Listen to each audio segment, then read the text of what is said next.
this up, I've got about 8 inches above my air cleaner in my YJ, and I got a 4-inch lift on this. So a 3-inch lift on the Chevy is actually higher than a 4-inch lift on a Wrangler. And so I got probably about 8 inches, I think, over my air breather in here, up on my air breather up on that thing. So we'll see. Probably gained about, what, 1.5 feet, 2 feet on the back end. But I've drove XJs forever, and this is just a little bit longer than an XJ. The Multimatics feel great.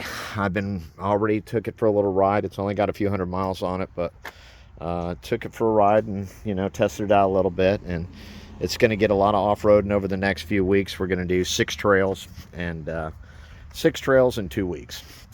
And I'm talking different water management areas, wildlife management areas, what you want to call it, both of them. And we're going to run it.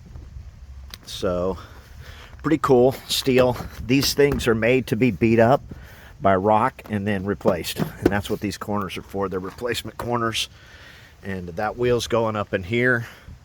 You know, we talked about it before. I'm going to have that set up with the air compressor and everything back in here. I'm going to have a frame made that goes across like that. And that's going to be able to be a rack with the slide out tonneau over everything.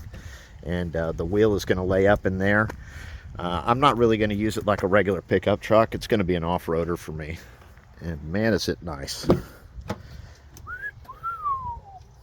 Yeah, I mean, it is what it is. The electronics are overwhelming. The Bose sound system is great.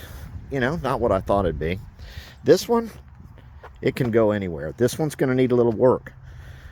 The steering has to be beefed up. So I want to get that level up system that I saw online from a guy who's got a ZR2. I want to put it right over that, and it looks like it's real easy to put on. The level up, I'm going to get right here, comes out from underneath the hood, and it's the lights that I can point off this direction a little bit. I'm going to get some lights up inside of here so that I can see my wheels through my cameras at night, because you got an overhead view looking down on your wheels from inside with the cameras on this thing. So this right here, I don't know if I can see it. Yeah, I can. No, it's actually up inside the wheel well. It's my crumple zone. What it's made for is, if I get hit from behind, it crumples the frame. But what it also does is it allows this to flex too much. And now they put new rubber heavy in between it. So it stops the flex a little, but it could still hit if I flexed really hard during a jump or something like that.